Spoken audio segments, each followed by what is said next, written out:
자, 그럼 하이투자증권 박상현 전문위원 바로 모시겠습니다. 어서 오십시오. 예, 안녕하세요. 아이고, 위원님 너무 피곤해 보이시네요. 네. 네, 아니, 일단 어제 국장이 더 심했잖아요. 그렇죠. 네. 이건 거의 이례적이가 아닙니까? 처음 있는 일 아닙니까? 이렇게 코스닥이 막 11% 하락하고 전체 시총이 뭐 230조 원이 날아갔다는데 이거는 금융위기보다 더 심한 폭락 아닙니까? 하루짜리 기준으로. 뭐 하루 기준으로 보게 네. 되면 상당히 큰 폭의 낙폭을 좀 기록했고요. 그렇죠. 어제 사실은 이제 국내 증시가 뭐 낙폭이 사실은 크게 시작을 했지만 그 낙폭 자체를 더 키웠던 가장 중요한 요인 중에 하나는 또 이제 일본 증시가 그렇죠. 뭐 12% 넘게 사실 한 나라 주가가 그렇게 12% 이렇게 폭락한다라는 건 뭐 우리나라도 뭐 11%가 코스닥이 떨어지긴 했지만 네.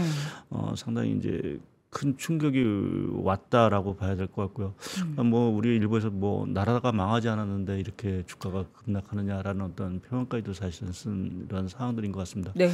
근데 뭐 결론적으로 말씀드려서 저는 뭐 오늘 뭐 말씀을 드리겠지만 이게 경기 침체 뭐 이러한 어떤 위기의 어떤 그러한 과거의 어떤 크레딧 이벤트와 같은 신용 이벤트와 같은 모습이라기보다는 사실 좀 유동성 충격으로 사실은 저는 좀 판단을 하고 있습니다. 그건 이제 예, 그러니까 엔화가 제가 워낙 순식간에 좀 강세로 전환이 되면서 결국 이제 일본의 유동성 사실 뭐 일본이 아시겠지만 유동성을 그동안 상당히 많이 이제 푸는 정책을 펴던 부분이 뭔가는 이제 더 이상 그것을 기대하기 어렵다라는 측면에서 일단 상당한 그 엔화 우리가 엔캐리 트레이드라고 하죠. 그러니까 그러한 것들이 차익 실현에 나선 것들 자체가 기본적으로 뭐 미국 증시보다 다른 나라 증시, 그러니까 특히 이제 일본 증시라든지 아시아 증시 자체가 상당히 좀 폭락했던 어떤 계기들이 되지 않았나라는 좀 개인적인 생각을 좀 하고 있습니다. 전체 시장에 대한 뭐 경기 침체 우려가 드리워진 것도 문제가 됐지만 수급적으로 있어서 급격하게 빠져나가는 그 말씀해 주셨던 엔캐리 트레이딩 자금이 아시아권에서 외국인의 이탈이 가속화 됐기 때문에 그게 비단 우리나라뿐만 아니라 일본도 마찬가지였다. 그렇죠. 이제 일본은 이제 뭐 엔캐리 트레이드 청산하는데 왜 일본 증시가 많이 빠져라는 얘기를 하실 수가 있습니다. 그러니까 소위 이제 엔캐리 트레이드라는 게 기본적으로는 이제 일본의 싼 자금을 빌려다가 이제 밖에 투자하는 그래서 수익을 얻는 어떤 컨셉인데 그럼 엔화가 강세화되면 일본 증시는 왜 저렇게 빠질까라는 이제 얘기를 하실 텐데 그 이유 자체는 일단은 그동안 일본 증시 자체 뭐 잠깐 제가 일본 증시 차트가 워낙 험악하게 봐서 하나 좀 보여드리면 지금 42,000선까지 갔던 이제 그 니케이 225죠. 니케이 225 지수 자체가 지금 거의 한 32,000선까지 들어왔으니까 거의 한 25% 정도 이제 하락을 한 상황들이고. 그러니까 이게 슈퍼 엔저 현상 자체가 갑자기 이제 강세로 돌변을 하면서 그동안 이제 일본 증시의 상승 동력이었던 이제 그 수출 대기업 뭐 이러한 것들에 대한 이익이 훼손이 될 수 있다는 우려가 하나 있을 수 있는 부분들이 있고요. 또 한 가지는 이제 슈퍼 엔저로 그동안 상당한 자금들, 외국인 자금들이 이제 일본으로 들어갔었는데 그 자금들 자체가 일단은 다 이제 어떻게 보면 손을 털고 나오는 이러한 모습이 일단은 일본 증시의 어떤 그 급락이 상당히 이제 이어졌고요. 이제 이 여파 자체가 뭐 주변국 증시 물론 이제 미국의 어떤 기술주라든지 또 경기 침체 우려도 분명히 있긴 하지만 말씀드린 대로 좀 유동성 충격이라는 부분 자체가 상당 부분 좀 온 부분들이 아닌가 좀 생각을 하고 있고요. 화면에 제가 그 주요 중앙은행의 그 자산 규모, GDP 대비 자산 규모를 쭉 비교를 해놨는데 보시면 알겠지만 일본 같은 경우 지금 GDP 대비 그 일본 은행의 자산 규모가 130%가 됩니다. GDP보다 더 많은 지금 자산을 지금 일본 은행이 들고 있죠. 뭐 미 연준이 최근에 이제 양적 긴축을 하면서 자산 규모가 GDP 대비 한 20% 정도까지 줄었으니까 지금 이거와 대비해 보면 거의 5배 이상의 지금 어떻게 보면은 유동성을 사실은 풀고 있다라고 보는 게 사실은 좀 맞겠죠. 그러니까 뭐 일본의 그 GDP 규모가 약 한 4조 달러가 좀 넘으니까 실제 유동성이 풀린 부분, 그러니까 뭐 우리가 다는 아니긴 하겠지만 그냥 일본은행의 자산 기준만 보게 되면 130%니까 거의 뭐 6조 뭐 이 정도의 자금들 자체가 이제 뭐 시중에 풀렸다. 뭐 그건 다는 아니긴 하지만 상당한 자금이 풀렸다는 상황에서 이게 결국 엔화 강세로 사실은 이어지면서 이 자금이 상당 부분은 이제 말씀드린 대로 차익 실현 또는 이제 일본으로 다시 들어오는, 또 일본이 공교롭게 지금 9월 달이 이제 회기 기준이냐 반기 회기 기준입니다. 네.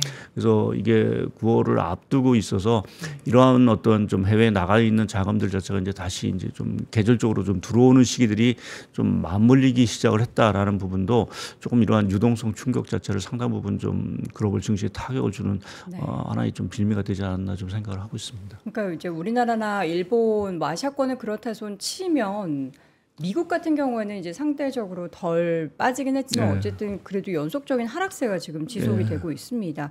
그 이제 배경으로는 계속 이제 주말 내내부터 얘기했고 어제도 종일 얘기했는데 경기 침체. 근데 그게 이제 우리나라가 더 심각하게 좀 그거를 반영을 하고 있는 것 같기도 해서 우리 위원님께서 보시기에는 어떻게 지금, 그러니까 물론 오늘 당장 지금의 미국 경기 침체다는 아니지만 곧 정말 우리가 우려할 만한 경기 침체가 지금 다가오고 있다고 생각을 하십니까? 뭐 결론적으로 말씀 저는 아직은 경기 침체 리스크 자체가 크지는 않다라고 보고 있고요. 네.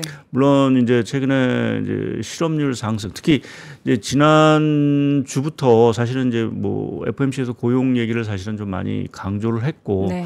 뭐 우연의 일치인지 모르겠지만 하여튼간 지금 우리가 금요일날 지난주 금요일날 받았던 이제 실업률, 그러니까 지난 실업률 지표 자체가 워낙 사실은 올라가면서 소위 이제 샴 룰이라고 얘기를 하죠. 샴의 법칙. 예, 샴의 법칙 뭐 이러한 것들이 것들이 갑자기 부각이 된, 그러니까 특히 샴의 법칙이라는 게 뭐 많이들 아실 텐데 뭐 단순하게 얘기해서 실업률 저점 대비해서 0.5%포인트 실업률이 네. 올라가면 이제 침체 들어간다. 뭐 과거의 경험들 자체가 대부분 이제 그러한 것들을 통계적으로 증명을 했기 때문에 이번의 경우도 결국 이제 침체 가는 게 아닌가라는 이제 우려의 목소리 자체가 상당히 커졌다라는 것이 일단은 이제 경기 침체 리스크를 좀 자극한 것 같고요. 근데 그 어제 이제 뉴스라 특히 이제 이 샴의 룰을, 그러니까 샴의 법칙을 만든 그 샴 이제 이코노미스트죠.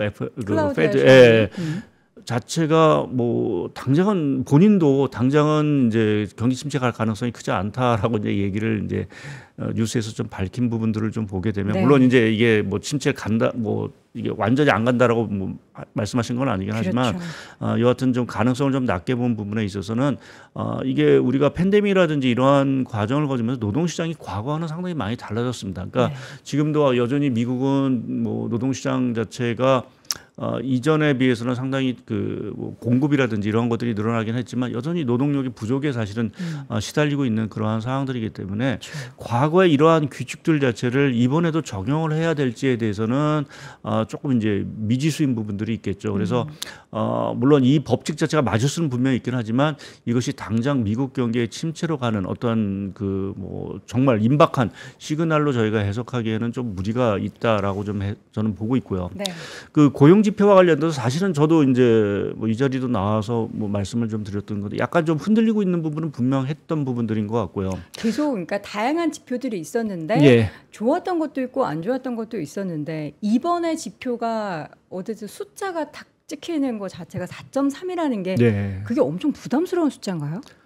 뭐 조금 이제 상승 속도 자체가 사실은 빠르죠. 그러니까 우리가 뭐 3.6에서 사실은 네. 뭐 3.56 이러한 수치를 보다가 최근 한 3, 4개월 동안 가파르게 올라가면서 이게 4.3까지 사실은 올라갔다라고 보면은 속도 자체는 사실은 좀 빠른 부분들인데 전체적인 어떤 수준 측면에서 보게 되면 사실은 그렇게 높은 상황들은 아닌 것으로 판단을 할 수 있는 부분들이 있고요.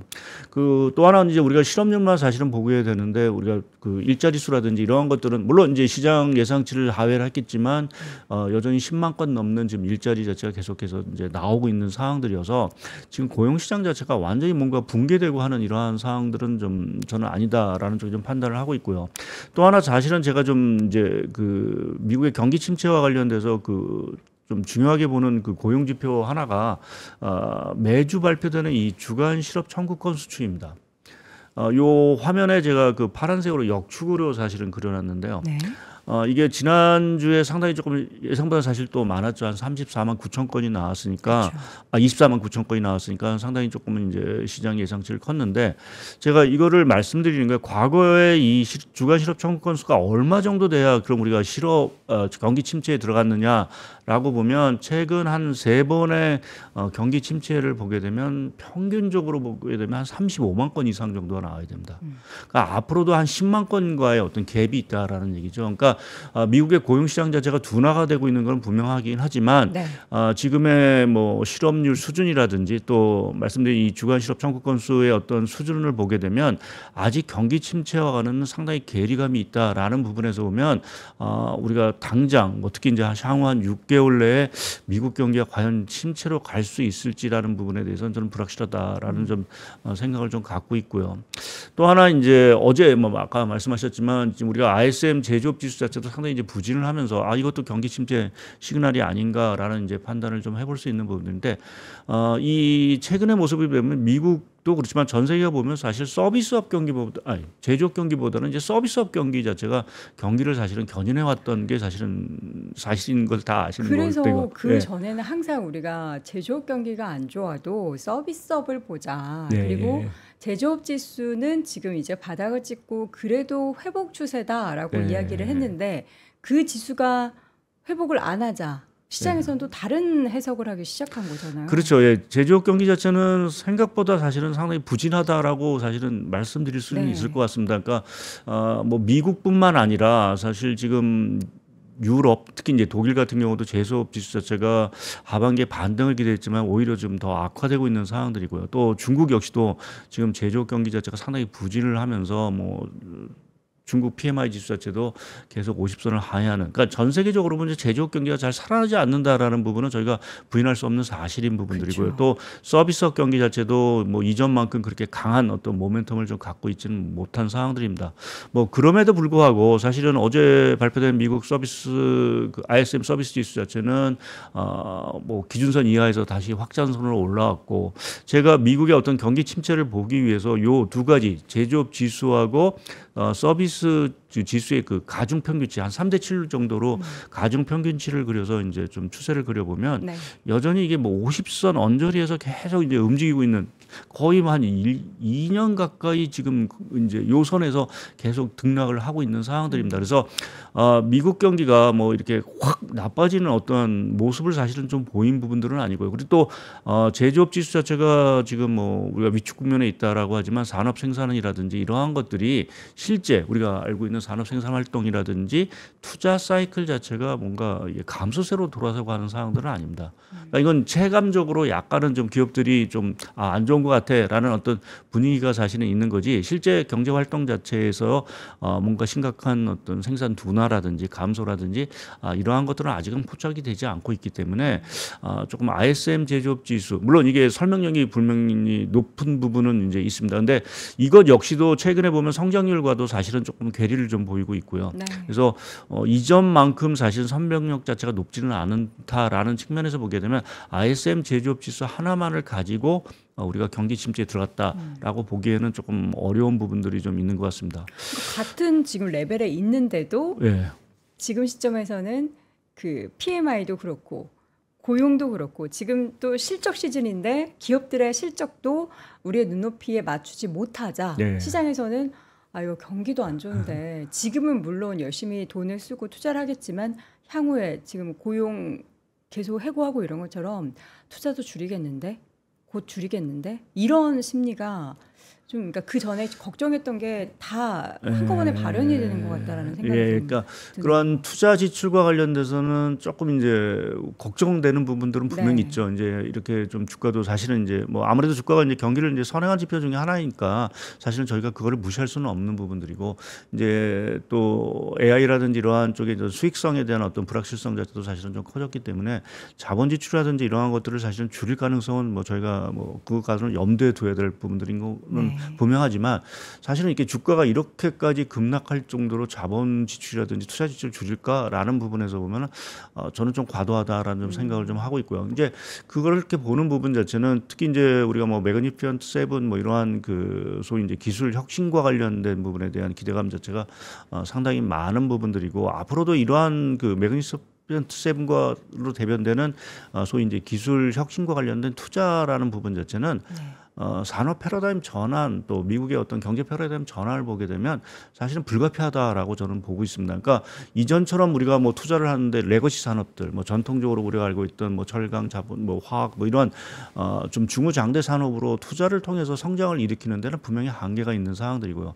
미국의 지금 구조 전환 또 여러 가지 좀 뭐 미국 정책이 원하는 뭐 리쇼일 정책 자체의 핵심 자체는 사실은 이제 기술 혁신과 관련된 부분들이기 때문에 이 부분에 대한 투자 사이클 자체가 뭐 약간은 둔화될 수 있다 하더라도 그 성장성에 대해서 아직은 좀 의심할 단계는 저는 아니다라는 네. 부분에서는 조금 이제 과도하다라는 좀 표현을 좀 쓰는 부분들이 있고요.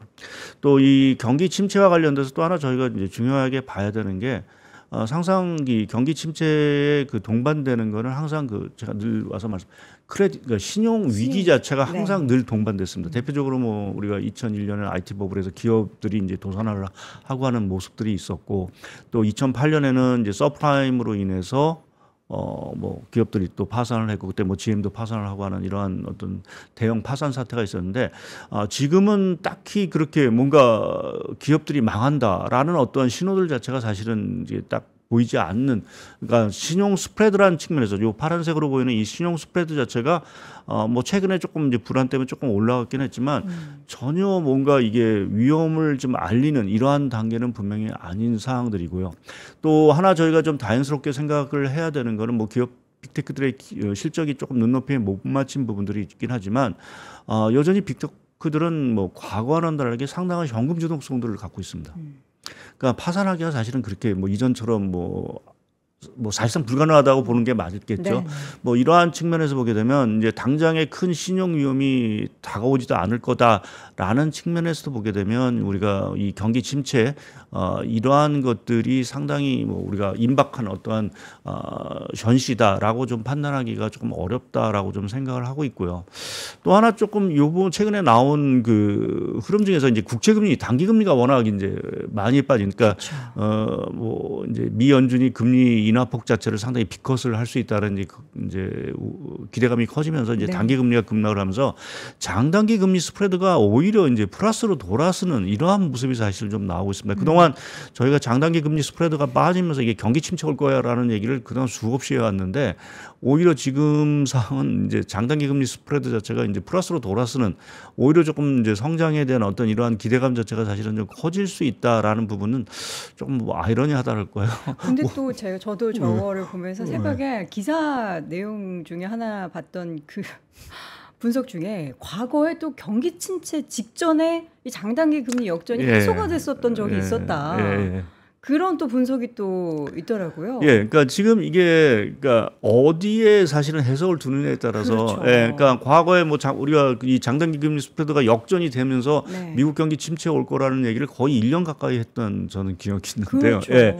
그러다가 또 이제 장단기 금리 스프레드 플러스 되니까 과거에 그것이 이제 플러스로 돌았을 때 경기 침체가 왔다. 이거는 사실은 이제 경제 상황에 따라서 사실은 다를 수 있는 부분들이어서 또 한편에서 보면 이 의미 자체는 이 장단기 금리 스프레드 역전이 됐다는 건 그만큼 미 연준이나 중앙은행들 자체가 선제적으로 사실은 금리 인하라든지 이런 것들 경기를 방어해 줄 수 있다라는 시장의 기대감을 사실은 좀 반영을 했다라고 좀 보시는 게 좀 맞을 것 같습니다. 실제로 저희가 9월 달에 뭐 25bp 정도 이제 금리 인하를 이제 생각을 했다가 이제는 다들 50bp 뭐 금리 인하 또 올해 뭐 한 차례 두 차례가 아니라 이제 뭐 세 차례 정도의 어떤 금리 인하를 계속 될 거다라는 어떤 심리가 사실은 좀 이제 반영이 되면서 이 장단기 금리 스프레드 자체가 이제 돌아섰기 때문에 말씀하신 대로 이거를 뭐 부정적으로 해석해서 그렇게 미 연준이 그렇게 경기가 안 좋으니까 그렇게 금리를 내릴 수밖에 없기 때문에 이 장단기 그 스프레드가 자체가 플러스 돌아섰다라고 해석할 수도 있고.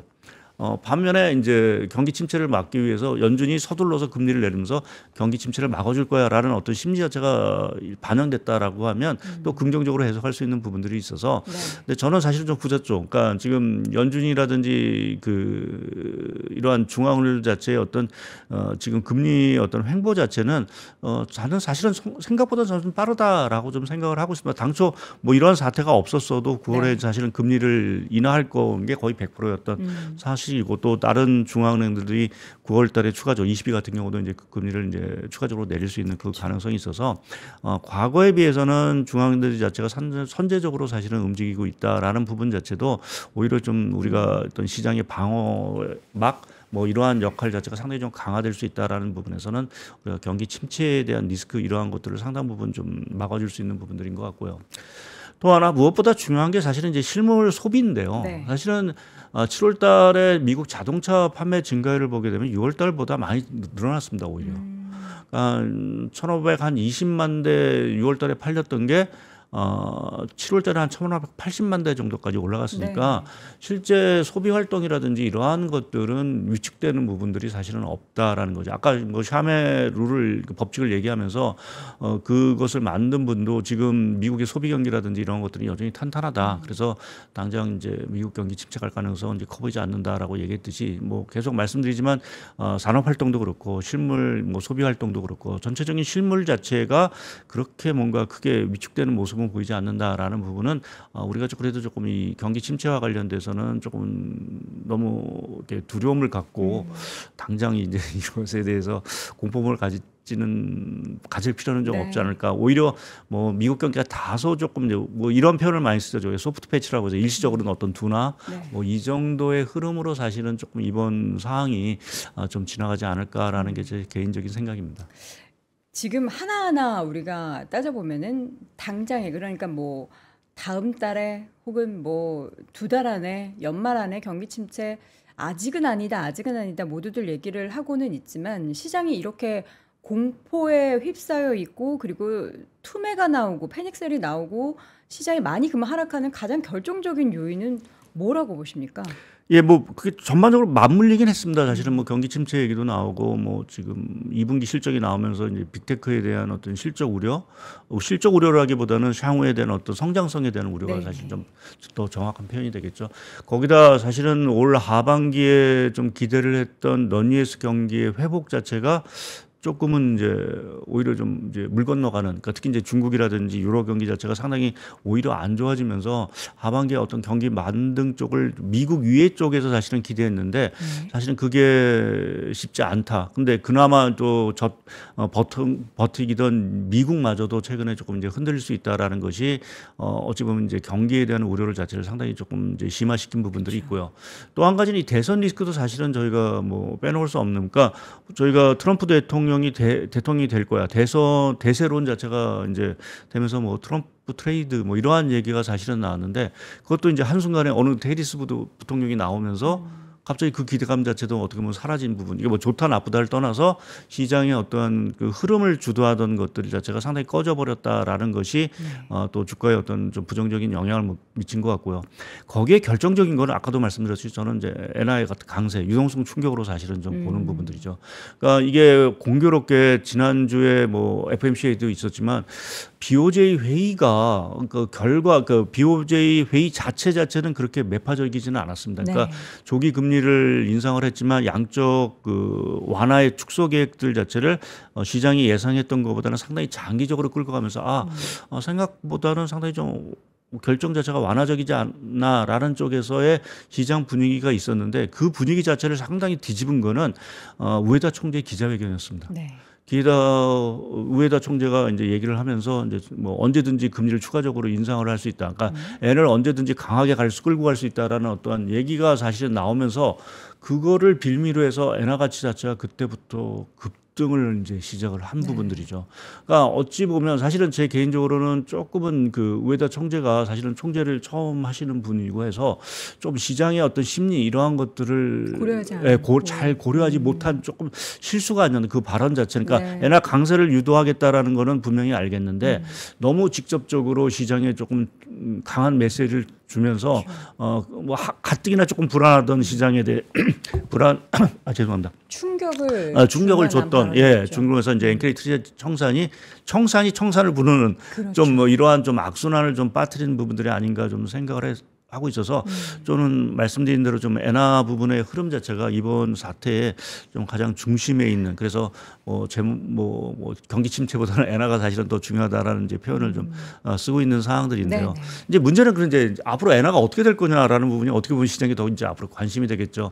어제도 사실은 제가 제일 주목을 하기 위해서 본 것이 이제 엔화가 조금 반등을 할지 또 아니면 이제 또 더 떨어질까, 엔달러 환율 기준 더 떨어질지 아니면 상승할지를 좀 봤는데 일단은 조금 보합 보합권 정도에서 일단은 어저께 미국장을 좀 마친 부분들은 좀 있는 것 같습니다. 그래서 일단은 좀 그 엔화의 어떤 강세 흐름 자체가 좀 주춤해진 것이 아닌가. 일단은 1차적인 어떤 강세 사이클 자체는 조금 마무리 국면에 좀 들어간 것이 아닌가라는 좀 조심스러운 좀 생각을 좀 하고 있는 사항들입니다. 그렇게 되면은 그 청산되는 엔캐리 자금도 조금 멈칫할 수 있는 건가요? 예, 뭐 아무래도 이제 뭐 여기서 추가적으로 120엔, 뭐 130엔 뭐 이런 식으로 떨어진다라고 하면 또 다른 어떤 뭐 청산에 대한 어떤 요구들이 생길 텐데 일단은 좀 관망세 쪽으로 좀 다가가지 않을까. 여기서 또 엔이 또 약세 쪽으로 간다라고 하면 일단은 그 엔캐리 청산과 관련된 리스크 자체는 일단 조금 수면 아래로 좀 진정이 될 가능성이 있다라고 보고 있고요.